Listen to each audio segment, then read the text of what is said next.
Hey guys, माहौल जबरदस्त शानदार। आई होप जिंदगी मस्त चल रही है, रिवीजन चल रहा है आपका अच्छे से। एंड सर, ये रिवीजन लेक्चर से आपका कॉन्फिडेंस बूस्ट हो रहा है। सर ध्यान दीजिएगा, ये revision lectures everybody sir use कर सकता है। ये ध्यान रखना, ये रिवीजन लेक्चर्स आपको बहुत हेल्प करेंगे। सर सीए फाइनल के बच्चों से पूछेगा ये रिवीजन लेक्चर्स कितना हेल्प करते हैं to cover the entire subject बहुत शॉर्ट टाइम में। इसलिए सर इन रिवीजन लेक्चर्स को पूरे इंडिया के हर स्टूडेंट तक पहुंचा दो जहां जहां पे सर इंटर के स्टूडेंट से सर उन सबको इसका बेनिफिट मिलना चाहिए। यहाँ इन वीडियोस में कोई मोनेटाइजेशन नहीं है, कोई सर ये मेरा अर्निंग नहीं है। This is are all free resources sir, बस बच्चों की हेल्प करने के लिए, कम्युनिटी को कुछ देने के लिए, क्योंकि इस कम्युनिटी ने हमको बहुत कुछ दिया है। तो सर आप सबके लिए ये रिवीजन लेक्चर्स आई होप ये बहुत ही इंपॉर्टेंट रहेंगे और आपके लिए एग्जामिनेशन से पहले और एग्जामिनेशन के टाइम पर सर इस पूरे सब्जेक्ट को पूरे स्ट्रांगली सर आपके कंट्रोल में लाने के लिए ये हेल्प करेंगे। चलिए सरकार, हम शुरू करते हैं क्या अगला chapter number 7, reverse charge mechanism माहौल के साथ सरकार। और हाँ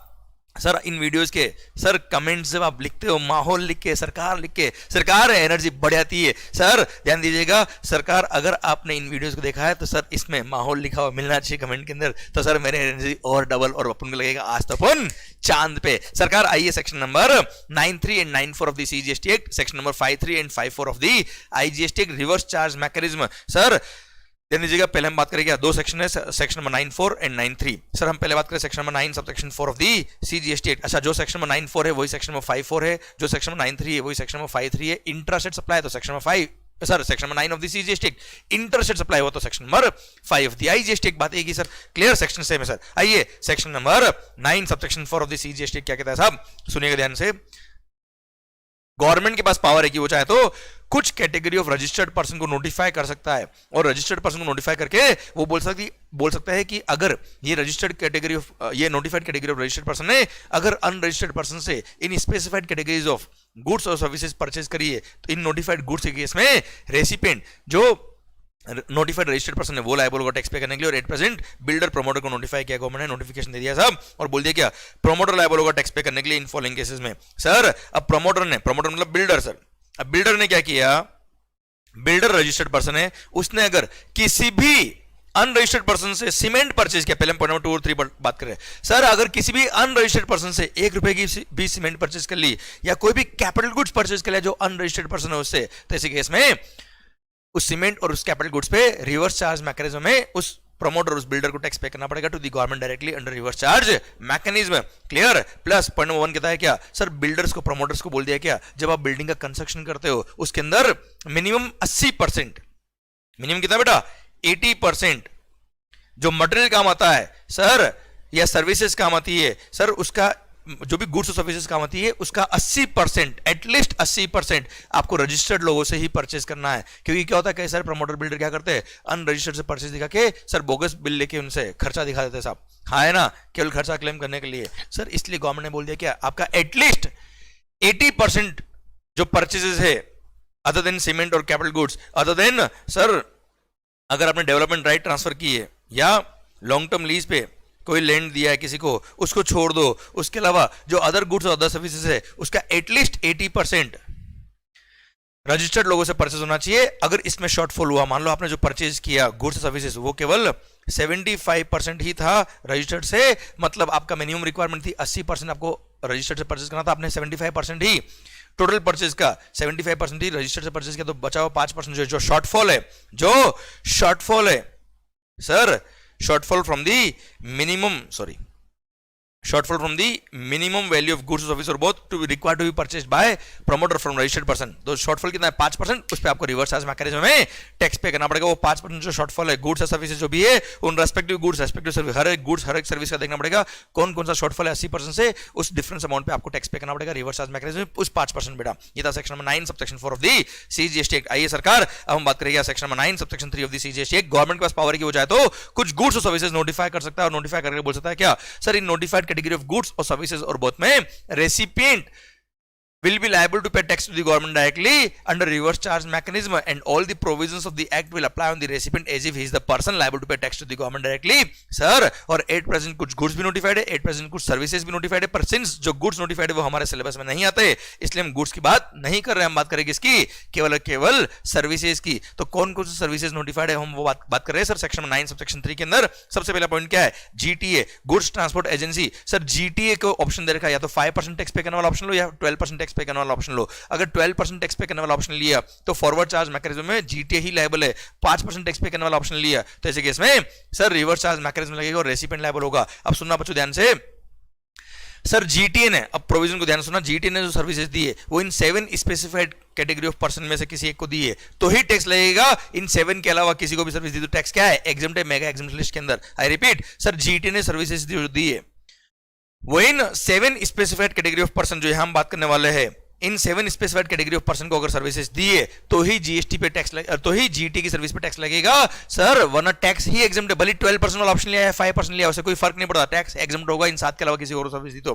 पर इन 7 को सर्विस दी तो टैक्स लगेगा। 12% वाला ऑप्शन लिया तो जीटी खुद पे करेगा, 5% वाला ऑप्शन लिया तो रिवर्स चार्ज मैकेनिज्म में ये स्पेसिफाइड पर्सन जो है, जो रेसिपिएंट, वो टैक्स पे करेंगे। अच्छा, रेसिपिएंट ऑफ सर्विस किसको मानते हैं, जो पर्सन फ्रेट पे कर रहा है या फ्रेट पे करने के लिए लायबल है, that person is treated as recipient of service. वो अगर इन 7 कैटेगरी ऑफ पर्सन में से कोई एक पर्सन है तो ऐसे केस में टैक्स लगेगा। 5% वाला ऑप्शन तो जीटीए रिवर्स, तो ऐसे केस में रिवर्स चार्ज में रेसिपिएंट टैक्स पे करेंगे, और अगर 12% वाला ऑप्शन लिया तो जीटीए खुद टैक्स पे करेगा। इन 7 के अलावा कोई और है तो टैक्स एग्जम्प्ट है। अब वो 7 स्पेसिफाइड कैटेगरी ऑफ पर्सन कौन कौन है, first registered factory under factories act, registered factory under factories act, society, then cooperative society, then body corporate, then partnership firm whether registered or not including AOP, then sir any other person who is registered in GST, and then registered casual taxable person। ये सारे लोग जो taxable territory में अगर located है तो tax लगेगा, और रिवर्स चार्ज मैकेनिज्म में रेसिपिएंट टैक्स पे करेगा under reverse charge mechanism. Clear? बस एक एक्सेप्शन और है, रेसिपिएंट रजिस्टर्ड तो है पर वो रजिस्टर्ड है किसकी वजह से, only for the purpose of deduction of TDS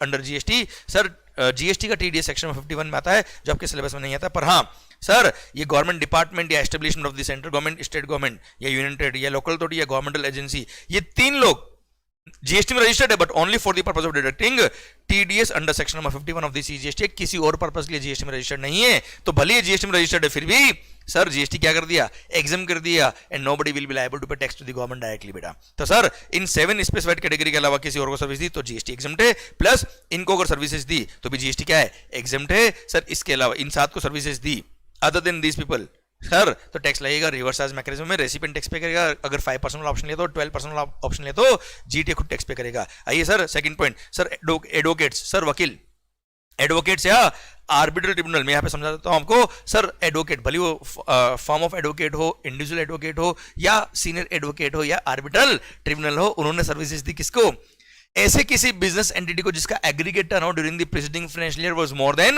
threshold limit for registration, तो ऐसे केस में टैक्स लगेगा। और वो रेसिपिएंट जो बिजनेस एंटिटी वो टैक्स पे करेगा अंडर रिवर्स चार्ज मैकेनिज्म। और ध्यान रखिएगा सीनियर एडवोकेट को अगर फाइल शिफ्ट करी किसने, किसी एडवोकेट या फॉर्म ऑफ एडवोकेट ने, तो सर भले ही सीनियर एडवोकेट ने सर्विसेज दी किसको, एडवोकेट या फॉर्म ऑफ एडवोकेट को, पर sir for the purpose of GST recipient माना जाएगा वो बिजनेस एंटिटी जिसका वो केस रिप्रेजेंट कर रहा है under in the court. Clear? तो रेसिपिएंट लायबल होगा business entity to pay the tax who is located in taxable territory. Then sponsorship services, अगर स्पॉन्सरशिप सर्विसेज आपने दी किसको, किसी बॉडी कॉर्पोरेट या पार्टनरशिप फर्म को, ध्यान रखना बेटा जहां पे इस तरह की कंडीशन होती है कि बॉडी कॉर्पोरेट या पार्टनरशिप फर्म में ऐसा कुछ लिखा होता है वो आप बहुत ध्यान देने की जरूरत है। सर स्पॉन्सरशिप सर्विसेज दी अगर रेसिपिएंट को ने बॉडी कॉर्पोरेट या partnership firm located in taxable territory, तो ऐसे केस में टैक्स लगेगा रिवर्स चार्ज मैकेनिज्म में। अच्छा आरसीएम के जितने भी केसेस है उसमें recipient should be located in taxable territory, हर जगह लिखा होगा, क्योंकि रेसिपिएंट अगर आउट ऑफ इंडिया तो वो टैक्स कैसे पे करेगा, इसलिए हर पॉइंट में सेम है। अभी बार बार मैं रिपीट नहीं करूंगा कि located in the taxable territory. Okay sir next आता है क्या, सर्विसेज बाय गवर्नमेंट। सर आपको पता है क्या, all the services provided by central government, state government, union territory, local authority are exempt from GST except following 4, हमने mega exemption पढ़ा है क्या, services by department post by way of speed post, express parcel post, life insurance or agency services. Second, services in relation to transport of goods or passenger. Third, services in relation to vessel या aircraft whether within the precincts of the port airport or outside the port or airport. और fourth कौन सी थी, इन 3 के अलावा any other service to business entity, तो sir वो जो fourth point है ना sir, any other services provided to business entity, वहां टैक्स लगता है सर। ऊपर वाले 3 में तो लगता है, पर ये फोर्थ वाले में जो टैक्स लगता है वो रिवर्स चार्ज मैकेनिज्म में गवर्नमेंट खुद सर रिवर्स चार्ज मैकेनिज्म में वो बिजनेस एंटिटी खुद टैक्स पे करेगा अंडर रिवर्स चार्ज मैकेनिज्म। तो सर ध्यान देना, any other services other than वो post vessel aircraft transport of goods passenger वाली सर्विस को छोड़ के any other service to business entity, sir business entity tax pay करेगा रिवर्स चार्ज मैकेनिज्म में। बस एक सर्विस को छोड़ दो, renting of immovable property. Sir renting of immovable property के केस में कह दिया क्या सर, यहां पर अलग से पॉइंट बोला और बोला क्या, रेंटिंग ऑफ इमूवेबल प्रॉपर्टी में वो बिजनेस एंटिटी अगर जीएसटी में रजिस्टर्ड है तो ही उसको टैक्स पे करना है रिवर्स चार्ज मैकेनिज्म में, पर अगर बिजनेस एंटिटी जीएसटी में रजिस्टर्ड नहीं है तो ऐसे केस में गवर्नमेंट खुद टैक्स पे करेगा under forward charge mechanism.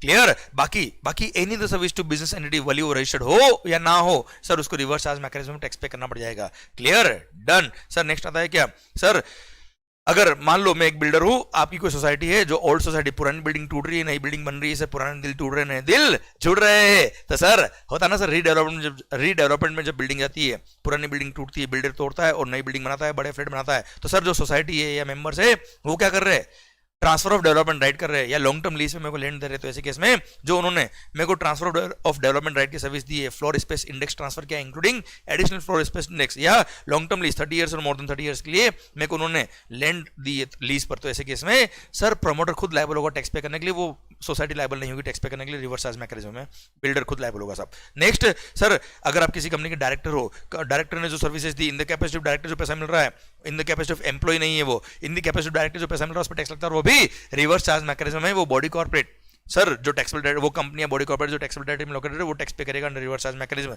Then insurance agent जो कमीशन लेता है इंश्योरेंस कंपनी से, उसके केस में इंश्योरेंस कंपनी लायबल होगी टैक्स पे करने के लिए, इंश्योरेंस एजेंट लायबल नहीं होगा। Then banking company, financial institution including NBFC के रिकवरी एजेंट, वसूली भाई उनको जो कमीशन दिया उस पर सर बैंक खुद टैक्स पे करेगा रिवर्स चार्ज मैकेनिज्म में। वो रिकवरी एजेंट वो लोगों से रिकवरी कर रहा है, वो क्या टैक्स पे करेगा सर, डिपार्टमेंट के ऑफिसर उससे रिकवरी करने गए, वो खुद ही रिकवर हो गए, वापस आया ही नहीं भाई सर, इसलिए गवर्नमेंट बोल दिया हमसे ना हो पाएगा, बैंक तुम ही टैक्स पे कर दो रिवर्स चार्ज मैकेनिज्म में, वहां रिवर्स चार्ज मैकेनिज्म लगा दिया सर। देन सर कॉपीराइट किसका, ओरिजिनल ड्रामेटिक म्यूजिकल और आर्टिस्टिक वर्क का, बुक्स का जो कॉपीराइट है उसके लिए यहां अलग से लिखा है बेटा। ओके सर, पहले हम बात करें पॉइंट नंबर 9 की, आर्टिस्टिक वर्क, म्यूजिकल वर्क और ड्रामेटिक, इसका जो कॉपीराइट होता है उसमें सर जो म्यूजिक कंपनी है जो रॉयल्टी दे रही किसको, आर्टिस्ट को, सर कंपोजर को, फोटोग्राफर को, आर्टिस्ट को, तो ऐसे केस में वो music company producer will be liable to pay the tax to the government directly under reverse charge mechanism। And sir author के केस में बोल दिया क्या, ऑथर के पास जो अपनी बुक है सर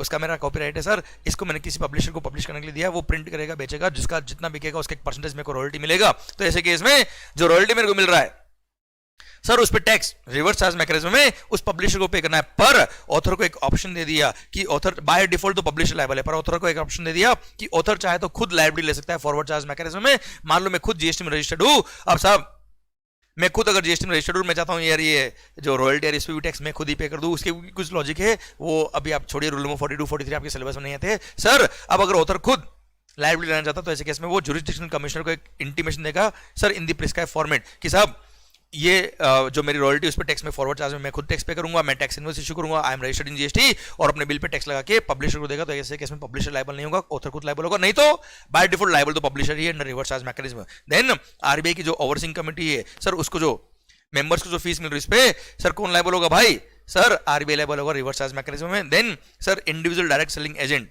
जो बैंक वगैरह के लिए लोन फाइल्स वगैरह लेके आते हैं उनको कमीशन मिलता है, उसके केस में sir individual direct selling agent other than body corporate partnership form और एलएलपी, सर मतलब अगर जो इंडिविजुअल डायरेक्ट सेलिंग एजेंट है वो पार्टनरशिप फॉर्म है, डायरेक्ट सेलिंग एजेंट डीएसए वो पार्टनरशिप फॉर्म है, बॉडी कॉर्पोरेट है या एलएलपी है, तो ऐसे केस में वो खुद फॉरवर्ड चार्ज मैकेनिज्म लायबल होगा, नहीं तो सर वो अगर इंडिविजुअल है तो ऐसे केस में बैंकिंग कंपनी या फाइनेंशियल इंस्टीट्यूशन इंक्लूडिंग एनबीएफसी वो लायबल होगा टैक्स पे करने के लिए रिवर्स चार्ज मैकेनिज्म में जो भी कमीशन उसको मिल रहा है उसके लिए। देन बिजनेस फैसिलिटेटर सर्विस दी, बिजनेस फैसिलिटेटर ने सर्विस दी बैंकिंग कंपनी को, तो ऐसे केस में बैंकिंग कंपनी लायबल होगी रिवर्स चार्ज मैकेनिज्म में, पर बिजनेस कॉरेस्पोंडेंट सर्विस दी बैंकिंग कंपनी को तो फॉरवर्ड चार्ज मैकेनिज्म में सर बिजनेस कॉरेस्पोंडेंट खुद लायबल होगा, पर बिजनेस कॉरेस्पोंडेंट के एजेंट ने बिजनेस कॉरेस्पोंडेंट सर्विस दी है तो एजेंट को जो कमीशन दिया है बिजनेस कॉरेस्पोंडेंट ने उसके लिए बिजनेस कॉरेस्पोंडेंट खुद लायबल होगा रिवर्स चार्ज मैकेनिज्म में सर। देन सिक्योरिटी सर्विसेज, ध्यान देना बेटा, सिक्योरिटी सर्विसेज दी किसको, आपने रजिस्टर्ड पर्सन को, कोई भी रजिस्टर्ड पर्सन को अगर आपने सिक्योरिटी सर्विस दी, पर सिक्योरिटी सर्विस प्रोवाइड करने वाला पर्सन कौन होना चाहिए, any person other than body corporate, मतलब जो सिक्योरिटी सर्विस दे रहा है,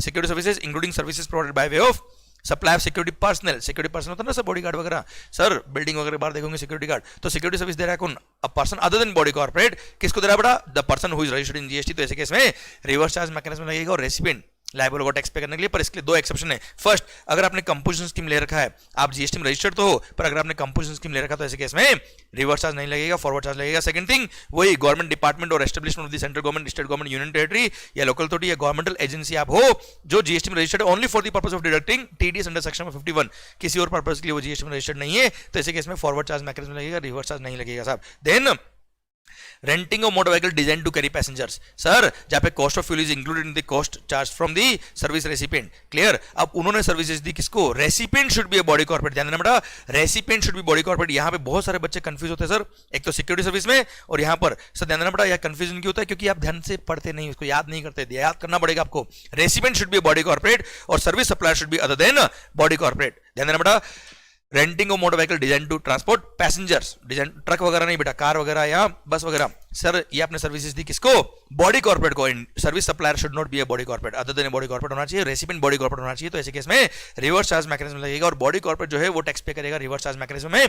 पर अगेन यहां पे भी रेंटिंग मोटर व्हीकल में दो ऑप्शन होते हैं, 12% टैक्स पे करो या 5% टैक्स पे करो। 12% टैक्स पे करने वाला ऑप्शन लिया है, 6% सीजीएसटी, 6% एसजीएसटी, यार या इंटरेस्ट है तो 12% आईजीएसटी। तो ऐसे केस में फॉरवर्ड चार्ज मैकेनिज्म ही लगेगा, रिवर्स चार्ज नहीं लगेगा। 5% टैक्स पे करने वाला ऑप्शन लिया तो रिवर्स चार्ज मैकेनिज्म में लायबल होगा बॉडी कॉर्पोरेट, अगर रेसिपिएंट बॉडी कॉर्पोरेट है तो। और supplier should be other than body corporate, supplier खुद बॉडी कॉर्पोरेट है तो भले सिक्योरिटी सर्विस हो या रेंटिंग मोटर व्हीकल सर्विस हो, फॉरवर्ड चार्ज मैकेनिज्म ही लगेगा साहब। आइए, लैंडिंग ऑफ सिक्योरिटीज के केस में बात हम ऑलरेडी कर चुके चैप्टर नंबर 2 के केस में कि सर सिक्योरिटीज लैंड के केस में जो फीस मिल रहा है किसको? लेंडर को, तो इसके केस में बोरोवर लायबल होगा टैक्स पे करने के लिए under reverse charge mechanism. Clear? इसी के साथ भारत माता की जय। ये आरसीएम के सारे केस खत्म होते हैं। अब सर ये रेंटिंग ऑफ मोटर व्हीकल जो अभी आपने पढ़ा उसका एक सर सर्कुलर भी दे रखा था, उसको एक शॉर्ट फॉर्म बताता हूं मैं। Renting of motor vehicle design to transport passenger अगर है 12% टैक्स पे करने वाला ऑप्शन लिया तो फॉरवर्ड चार्ज मैकेनिज्म लगेगा, जो सप्लायर ऑफ सर्विस है वही लायबल होगा। 5% टैक्स पे करने वाला ऑप्शन लिया सर, उसमें अगर सप्लायर बॉडी कॉर्पोरेट है तो फॉरवर्ड चार्ज है, supplier sir other than body corporate है और रेसिपिएंट अगर कौन है sir? Other than body corporate, तो अगेन क्या लगेगा? Forward charge. Recipient should be body corporate, पर हाँ सप्लायर अगर अदर देन बॉडी कॉर्पोरेट है, रेसिपिएंट बॉडी कॉर्पोरेट है तो रिवर्स चार्ज लगता है और रेसिपिएंट लायबल होगा टैक्स पे करने के लिए बेटा। भारत माता की जय। सर ये जीटीए का हमने समरी दे रखा है, मैं आपको ऑलरेडी बहुत अच्छे से समझा चुका हूं, इसके बारे में बता देता हूं मैं आपको। सर जीटीए सर्विस के केस में अगर 12% टैक्स पे करने वाला ऑप्शन लिया तो डायरेक्ट फॉरवर्ड चार्ज मैकेनिज्म लगेगा, बात खत्म सर। पर रेसिपिएंट अगर उन space 7 category of specified person के अलावा कोई और पर्सन है तो ऐसे केस में जीएसटी क्या है? एग्जम्प्ट है, पर वो 7 स्पेसिफाइड कैटेगरी ऑफ पर्सन अगर रेसिपिएंट है तो ही टैक्स पे करने की बात आएगी। अगर 5% वाला ऑप्शन लिया तो रेसिपिएंट जो है वो reverse charge mechanism tax pay करेगा, 12% है तो फॉरवर्ड चार्ज टैक्स पे करेगा और 7 के अलावा कोई और पर्सन है तो ऐसे केस में exempt services. Clear? Bharat Mata की जय। Then section 95 of the CGST act, sir electronic commerce operator government के पास पावर है कि वो चाहे तो कुछ सर्विसेज को नोटिफाई कर सकता है। At present there are 4 services जो नोटिफाई करी हुई गवर्नमेंट ने, वो सर्विसेज अगर अपने इलेक्ट्रॉनिक कॉमर्स ऑपरेटर के थ्रू सप्लाई करिए तो इलेक्ट्रॉनिक कॉमर्स ऑपरेटर को ही सप्लायर मान लेंगे sir, as if electronic commerce operator is the supplier of such services. जैसे एग्जांपल के लिए transport of passenger by sir Ola, Uber etcetera. Sir ध्यान देना, radio taxi, motor cab, maxi cab etcetera sir इसमें cover है। और वहां पर जैसे ओला उबर होती है ना सर, टैक्सी ड्राइवर लायबल नहीं होगा, कौन लायबल होगा? ओला उबर लायबल होंगे टैक्स पे करने के लिए। क्लियर? भले वो सप्लायर ऑफ सर्विस नहीं है फिर भी for the purpose of GST उनको सप्लायर मान ले। और अगर उस इलेक्ट्रॉनिक कॉमर्स ऑपरेटर का फिजिकल प्रेजेंस इंडिया में नहीं है सर तो भी टैक्स उसी को पे करना है। पर हाँ सर कौन पे करेगा? उसका रिप्रेजेंटेटिव ऑफिस पे करेगा, पर उसका रिप्रेजेंटेटिव ऑफिस भी इंडिया में नहीं है तो भी टैक्स उसी को पे करना है। कौन पे करेगा? Sir they will have to appoint a person in India who will pay tax on their behalf, मतलब पे तो ईसी को ही करना है। अगर ईसी को फिजिकल प्रेजेंस तो वो पे करेगा, नहीं तो उसका रिप्रेजेंटेटिव ऑफिस पे करेगा, नहीं तो उसका एजेंट पे करेगा, पर पे तो उसी को करना पड़ेगा। क्लियर? डन। जो सर्विसेज सेक्शन में 95 में कवर है। और प्रेजेंट 4 सर्विसेज है। कौन कौन सर्विसेज नोटिफाइड है ये अभी आपके सिलेबस में नहीं आता, इसलिए हमने बात नहीं करी। इसी के साथ भारत माता की जय। सर ये पूरा चैप्टर भी खत्म होता है अब। आई होप मजा आ रहा है जिंदगी के अंदर, आई होप एनर्जी मिल रही है आपको। And sir I need your thumbs up in the comment section. माहौल करो, अच्छे से पढ़ो, खुश होकर पढ़ो, which is more important. I love you lot, take care, माहौल। Thank you so much.